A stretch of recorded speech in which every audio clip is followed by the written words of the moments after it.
राम दोस्तों, आज हम यहाँ बात करने के लिए बैठे हैं एक बीमारी सेरेब्रल पाल्सी। इसको शॉर्ट में अगर कहें तो सीपी बोलते हैं। ये बीमारी जो है ये बच्चों में पाई जाती है, नवजात शिशुओं में पाई जाती है। और यूँ तो जब हम इसके बारे में बोल रहे हैं तो जो लोग इससे गुजर रहे हैं उन्हें इसके बारे में मोस्ट ऑफ सब पता होता है, लेकिन कुछ चीज़ें हैं बेसिक जिनके बारे में हम और बात करना चाहते हैं, और साथ ही साथ इसके इलाज के संबंध में, क्योंकि इस समय सखा वेलनेस जो है इस पे काम कर रहा है। और इस बीमारी के बारे में मैं ये भी बता दूं कि ये बीमारी एक ऐसी है कि जिसमें पूरे तरीके से स्वस्थ होने की तो कभी संभावना होती ही नहीं। पूरे तरीके से स्वस्थ तो कभी कोई होता ही नहीं। तो इसको पहले समझते हैं ये बीमारी हो कैसे जाती है। ये बीमारी मोस्ट ऑफ माँ के पेट में ही बच्चे को हो जाती है। इसके कई कारण होते हैं। इसके कई कारणों में एक जेनेटिक कारण भी हो सकता है। एक कारण होता है कि माँ को बुखार हो जाए तो उसमें बच्चे को बुखार हो जाता है अंदर माँ के पेट में। कभी कभी ऑक्सीजन की कमी या तनाव के कारण भी बच्चे को ये चीज़ें होती हैं। तो इसमें होता यह है कि जब बच्चा जन्मता है तो उसके मस्तिष्क में जो हमारे न्यूरॉन्स होते हैं, तो न्यूरॉन्स के कुछ हिस्से जो हैं वो सक्रिय नहीं रहते। हम ये कहें कि वो डेड हो जाते हैं, ये बात कहना गलत है। हम ये कहें कि वो सक्रिय होते हैं, वो भी गलत है। कुछ सक्रिय नहीं होते हैं, हम इतना कह सकते हैं। और एक सरल शब्दों में बताएं तो ऐसा समझ लीजिए कि हमारा पूरा शरीर जो है, वो पूरा शरीर हमारा जो चलाता है वो हमारा मस्तिष्क चलाता है। हमारे मस्तिष्क के पास ही उसकी कमांडिंग होती है। ये ऐसा ही है जैसे एक कार के अंदर ड्राइवर जो है पूरी कार को चलाता है, उसके लिए वो स्टीयरिंग का यूज करता है। तो अगर वो स्टीयरिंग ना हो तो ड्राइवर जो है वो कार को संभाल नहीं सकता। तो कुछ न्यूरॉन्स के काम ना करने के कारण कुछ ऐसी स्थितियां होती हैं कि जिसकी वजह से वो बच्चे जो हैं एक तरीके की विकलांगता को उपलब्ध होते हैं। वो बच्चे ऐसे भी होते हैं कि उनको कई बार ऐसा होता है कि उनकी ग्रो बहुत धीरे होती है। जैसे कोई बच्चा सामान्यतः 5-6 महीने में हल्का सा उठने बैठने लग जाना चाहिए, तो ऐसी स्थिति में बच्चे 6-7 साल बाद उठ पाते हैं, या फिर और लंबे समय बाद जो हैं वो इसको एक्टिव कर पाते हैं। बोलना इनमें देर में हो पाता है। और कभी कभी ऐसा होता है कि बच्चे किसी भी तरीके से सक्रिय नहीं हो पाते, बल्कि जब पैदा होते हैं तो उनके शरीर में जितना दिमाग चल रहा होता है उसके हिसाब से नॉर्मल बच्चे की तरह प्रतीत होते हैं, वैसे ही नॉर्मल हाथ पैर चलाते हैं। लेकिन जैसे जैसे शरीर बढ़ने लगता है वैसे वैसे उसका मस्तिष्क जो है वो शरीर को कमांड करना और सपोर्ट करना बंद कर देता है, जिसकी वजह से शरीर तो बढ़ता है लेकिन उस पर पकड़ नहीं रह जाती मस्तिष्क की, और वो एक विकलांगता की तरफ उपलब्ध होता है। इसको ऐसे कह सकते हैं कि शुरू में बच्चा तुम्हें ठीक लगेगा, बाद में वो बच्चा धीरे धीरे डल होता चला जाएगा। फिर वो ना चल सकता है, ना ज़्यादा कुछ एक्टिविटीज़ कर सकता है, बल्कि ऐसे केसेस में बच्चे पूरी ज़िंदगी, बच्चा 30-40 साल 50 साल की भी उम्र तक जीते हैं, और 100 साल भी जी सकते हैं। मैं उम्र की बात ही नहीं कहूँगा, लेकिन वो बिस्तर पे ही जीते हैं, वो बिस्तर पे ही बड़े होते हैं। उनका माँ बाप को सब कुछ उनकी केयर बिस्तर पे ही करनी पड़ती है। ये रोग अपने आप में देखा जाए तो कैंसर से और किसी भी और रोग से ज़्यादा घातक है। घातक इसलिए है क्योंकि इसमें मस्तिष्क जो है वो शुरुआत से ही वो डेवलप नहीं हो पाया जैसा उसे डेवलप होना चाहिए। अब ऐसी स्थिति में कई बार ऐसा होता है कि मस्तिष्क के थोड़े हिस्से पे असर आया होता है, तो उन बच्चों में विकलांगता के आप असर देखते हैं।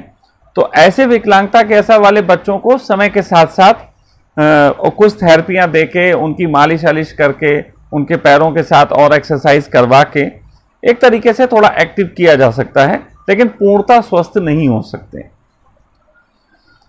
अभी हमारे पास एक बच्चा इसी तरीके के बीमारी से ग्रसित आया, जिसकी उम्र जो है वो लगभग 2.5 साल है, और 2.5 साल में उसकी विकास प्रक्रिया ऐसी है जैसे कि 4 से 5 महीने बच्चा, 6 महीने का बच्चा मान लीजिए, इतना ही उसका विकास हुआ है। उसके मुंह में 2 या 3 दांत ही निकले थे। इवन कि जो दांत निकले थे कभी को, वो भी अब ऐसा लगता है, उसकी माँ कहती है कि छोटे होने लगे, जैसे कि दांत वापस अंदर जा रहे हैं। तो ये सारी चीज़ें उस बच्चे के साथ प्रॉब्लम चल रही। वो बच्चा किसी तरीके से अपनी गर्दन होल्ड नहीं कर पाता है, वो आज तक बैठ नहीं पाया, बैठने की छोड़िए वो आज तक पलटा नहीं है। उसने अपनी लाइफ में सिर्फ एक बार पलटी खाई, अभी 2.5 साल की उम्र तक वो बच्चा सिर्फ एक बार पलटी खाया था काफी पहले। उसके अलावा उसके पहले हाथों के मूवमेंट होते थे जैसे नॉर्मल बच्चों के होते हैं, लेकिन फिर धीरे धीरे वो मूवमेंट कम हो गए और वो ज़्यादा से ज़्यादा हाथ इतना ला पाया। समय के साथ साथ वो हाथ भी बिल्कुल विकलांगता की उस स्थिति पे पहुंच जाता, जिसे ऐसे कह सकते हैं कि उसमें हाथों में वर्किंग ही नहीं। उसकी आंखें नहीं टिकती। जब वो आया था तो उसकी आंखें मतलब इस तरीके से, जिसको कह सकते हैं, मैं उसकी जो भाव भंगिमा की थोड़ी सी अभिनय करके बता रहा हूँ, तो मेरा किसी के प्रति कोई ये नहीं है कि मैं उसको कम मानता हूँ। मैं सिर्फ एक आपको समझाने के लिए कि इस तरीके की स्थितियाँ उसके साथ थी। उसकी भाव भंगिमा जो थी वो एक सामान्य बच्चे की तरह नहीं थी। उसका चेहरा भी एक सामान्य बच्चे की तरह ग्रो नहीं कर रहा था। उसकी मांसपेशियाँ वैसे डेवलप नहीं हो रही थी जैसे कि सामान्यता होती हैं।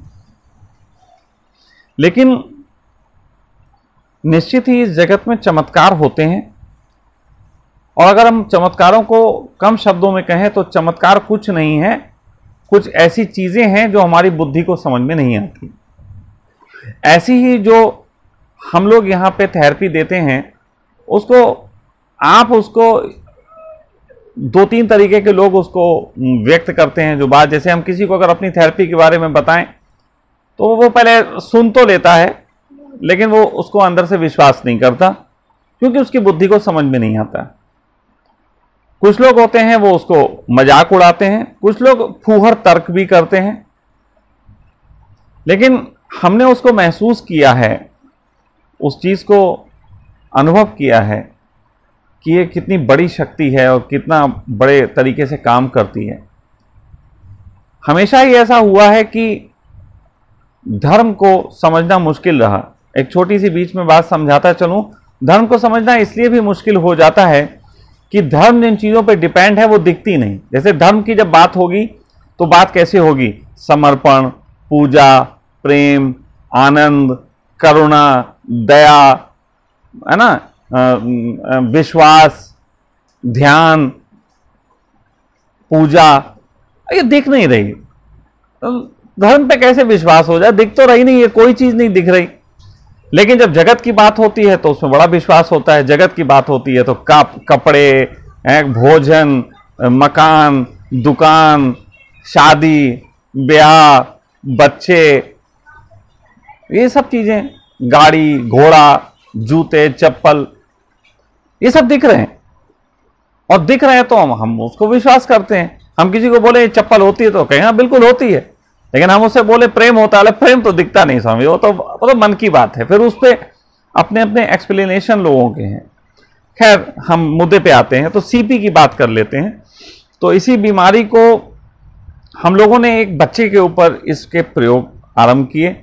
उसकी माँ को विश्वास था कि स्वामी जी आप इसको ठीक कर सकते हैं, और सभी डॉक्टरों ने उसके संबंध में हैंड्स अप कर दिया, हाथ उठा दिए कि इसमें कुछ नहीं हो सकता।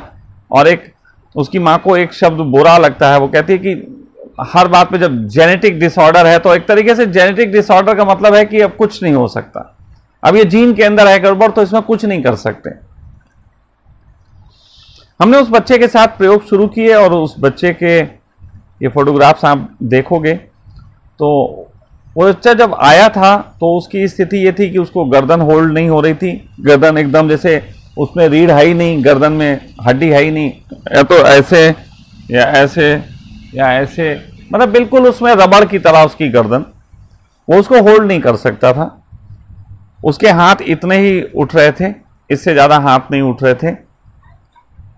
उसकी आंखें स्टिल नहीं हो रही थी। उसको भोजन जो है वो सही से डाइजेस्ट नहीं होता था। एक तो बहुत ही कुछ थोड़ा सा ले पाता था, वो भी 3-4 दिन में एक बार जो है वो पॉटी जाता था, तो एक पॉटी आती थी उसको, और भोजन उसका सही से नहीं डाइजेस्ट होता था। चेहरे की मसल्स जो हैं, मांसपेशियां उतनी अच्छी तरीके से नहीं डेवलप हो रही थी जैसे सामान्य चेहरे की होती हैं। वो एक बस ग्रो होके फिर रुक गई थी, और उससे उसका चेहरा असामान्य रूप में दिखाई देता था।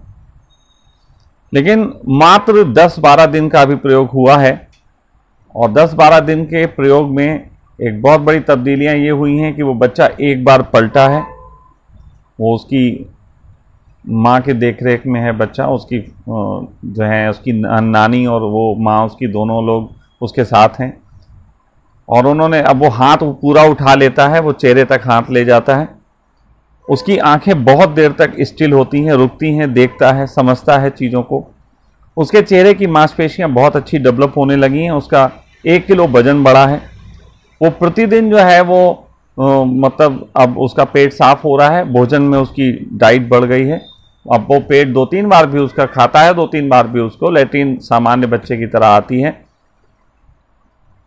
10 दिन के अंदर ये बहुत बड़ी उसमें तब्दीलियां हमने देखी और हमने निश्चय किया है कि उस बच्चे को, चाहे अब क्योंकि 2-4 महीने उसकी थेरेपी चल सकती है, तो जो भी महीने थेरेपी चलेगी, सखा परिवार ने उस बच्चे को उसके इलाज के समय तक के लिए गोद लिया है। जब तक भी उसका इलाज चलेगा, उसके परिवार का और उसका रहने खाने का, थेरेपी का सारा कुछ जो है वो निःशुल्क रहेगा। बल्कि सखा परिवार की तरफ से उसको ये गिफ्ट है बच्चे के लिए। हमें लगा कि उस बच्चे को हम कुछ कर सकते हैं उसके लिए, और साथ ही साथ इस जगत के लिए भी एक बहुत बड़ी खोज हो जाएगी ये कि जो माँ बाप इस तरीके के बच्चों को अपने जीवन में पाके एक ऐसी समस्या में फंस गए हैं कि आपको मालूम है, जब कोई बच्चा बूढ़ा बीमार होता है तो बूढ़े के साथ हमारे जीवन के सुख और दुख के अनुभव होते हैं, अच्छे और बुरे अनुभव होते हैं। इसलिए कई बार उस बुरे अनुभवों के आधार पे ही हम उसको उस दुख में जीने देते हैं, उस पीड़ा में जीने देते हैं और उसकी सहयोग नहीं करते, या कई बार हम उससे लड़ते झगड़ते हैं, शिकायतें शिकवे भी हो जाते हैं। इसीलिए अक्सर बूढ़ों को एक दिक्कत होती है कि वो बीमार हुए हैं और उनके बच्चों के साथ उनके विवाद या कुछ होते हैं, पूर्णतः सहयोग नहीं मिलता। देखिए, कई बार घर में सहयोग होता भी है अगर माँ बाप ने अच्छे से बच्चों को परवरिश की है। लेकिन ये जो बच्चे पैदा होते हैं, इन्होंने तो आपका कुछ बिगाड़ा ही नहीं। ये तो आपके पेट में 9 महीने रहने के बाद उम्मीदों से भरी खुशियां आएंगी आपके घर में, खुशियों के तरीके से इनका वेलकम हुआ होता है। और इन बच्चों ने आपके साथ कोई भी ऐसी चीज़ नहीं की होती कि आप इनको नकार कर दें। इसीलिए जैसे जितने भी ये बच्चे होते हैं, उनकी जो माएँ होती हैं, वो उनका जो डेडिकेशन होता है इन बच्चों के प्रति, वो अद्भुत है, अतुलनीय। मैं कह सकता हूं कि वो एक जबरदस्त साधना में अपनी जिंदगी गुजारती हैं। मैंने ऐसे अपने रिलेटिव में 2 माएँ देखी हैं ऐसी, जो इस तरीके के बच्चों की केयर में अपना जीवन दे दिया उन्होंने पूरा। तो ये एक अपने आप में एक पीड़ा है। ऐसे माँ बाप तरसते हैं कि उनका बच्चा उनको एक बार आवाज दे दे, उनके आंगन में एक बार चल के दौड़ के दिखा दे। वो सामान्य से रिएक्शन के लिए तरस जाते हैं, जो बच्चे सामान्यता करते ही करते हैं। ये एक खोज मेरी तरफ से अगर ये होता है, परमात्मा हमको ये चाहता है कि इस माध्यम से इस दिशा में कोई कार्य हो, तो ये अपने आप में एक बहुत बड़ी क्रांति है। क्योंकि सोए हुए न्यूरॉन्स को जगाने के लिए आज तक मेडिकल साइंस कुछ नहीं कर पाई, क्योंकि मेडिकल साइंस में सबसे मुश्किल अगर कोई चीज है तो वो है न्यूरॉन्स को फिर से एक्टिव करना। इस न्यूरॉन्स के खराबी की वजह से बहुत सारी बीमारियां होती हैं, पार्किंसन है और भी कई तरीके की ऑटो इम्यून है, कई और तरीके की दिक्कतें भी होती हैं। सच कहें तो अभी जो 10 दिन के हमने रिजल्ट देखे हैं, तो हम ये कह सकते हैं कि पार्किंसन जैसी और जो बीमारियां हैं ना, वो तो बच्चा हैं, वो तो इस बीमारी के आगे कुछ भी नहीं। और 10 दिन में जैसे रिजल्ट इसमें दिखाई देने शुरू हुए हैं, अगर क्योंकि अब इस बच्चे में समर्पण है, उसकी मां में समर्पण है, उसका बच्चे को शरीर अकड़ जाता था, इसलिए उसकी मां को एक दवाई बचपन से वो बच्चे को देती थी, जिसकी वजह से बच्चे को अकड़न ना आए शरीर में। तो जब हमारे पास आई तो उसने कहा, हमने आपकी बात सुनी है, हमें क्या दवाई छोड़नी पड़ेगी? हमने कहा हाँ छोड़नी पड़ेगी। उसकी मां ने दवाई छोड़ी। एक मां के लिए एक बच्चे को इस हाल में देखना और दवाई छोड़ना बहुत बड़ी बात होती है, लेकिन उसका विश्वास था और उसने छोड़ी। बच्चे को बुखार आया और उसके शरीर में रोज एक छोटा सा फीवर आता है आधे घंटे के लिए इस दौरान इसके, वो फीवर आना मैं अब समझ पा रहा हूं कि वो उसके शरीर को बहुत अच्छा कुछ दे रहा है, वो फीवर में कुछ काम होता है शरीर के अंदर, तो वो उसको होता है और उसकी माँ कतई बेचैन नहीं होती, कतई डरती नहीं, और वो पूरे समर्पित भाव के साथ जो है उसके ट्रीटमेंट को ले रही है। तो मैं कहता हूं कि जब कोई बड़ा हो जाता है, उम्र ज्यादा होती है, तो अपना दिमाग बहुत चलाने लगता है। और मैं सदा से कह रहा हूं, गुरु की, मां की और नाई की कुर्सी, गुरु की उंगली, मां की गोद और नाई की कुर्सी, इन तीनों चीजों के साथ कभी भी संदेह का प्रयोग नहीं करना चाहिए, फायदा नहीं होता। ये सारी बातें बोलने का सिर्फ इतना कारण है कि जो लोग भी आ रहे हैं लगातार यहाँ पे संपर्क कर रहे हैं हमसे, हम उन्हें बार बार एक चीज तो सिखाने की कोशिश करते हैं कि प्लीज विश्वास करके देखो, पूरा छोड़ के देखो। वो जो जबरदस्त तरीके से तुम्हारी जिंदगी को तब्दील करती है ये ऊर्जा, मैं तो हैरान डे बाय डे हो ही रहा हूं, आप भी होगे।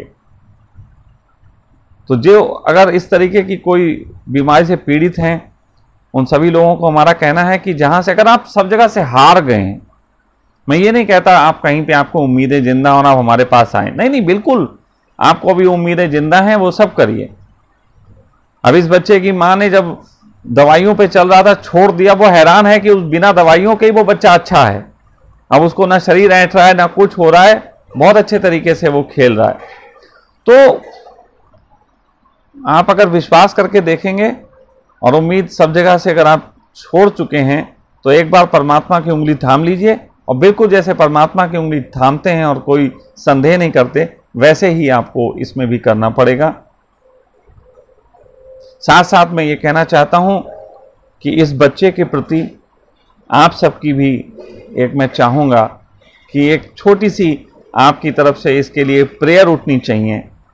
आपकी तरफ से इस बच्चे के लिए एक जो भी आप भाव कर सकें अच्छे, इसके ठीक होने के लिए। आपकी ऊर्जा भी परमात्मा की ही ऊर्जा है। जब भी आप कभी प्रेम से भर के, प्रार्थना से भर के किसी के लिए कुछ करते हैं निस्वार्थ भाव से, तो वो परमात्मा की ही ऊर्जा। परमात्मा ने आपको सब कुछ निस्वार्थ दिया, सब कुछ, तो वो जो ऊर्जा होती है वो बहुत कारगर होती है। तो इस बच्चे के लिए आप सबके स्नेह की और आशीर्वाद की जरूरत पड़ेगी। साथ साथ इस बच्चे के डेवलपमेंट को भी हम हर 5वें 7वें दिन की बच्चे में क्या डेवलपमेंट हो रहा है वो हम आपके बीच इसको पहुंचाते रहेंगे। प्रणाम।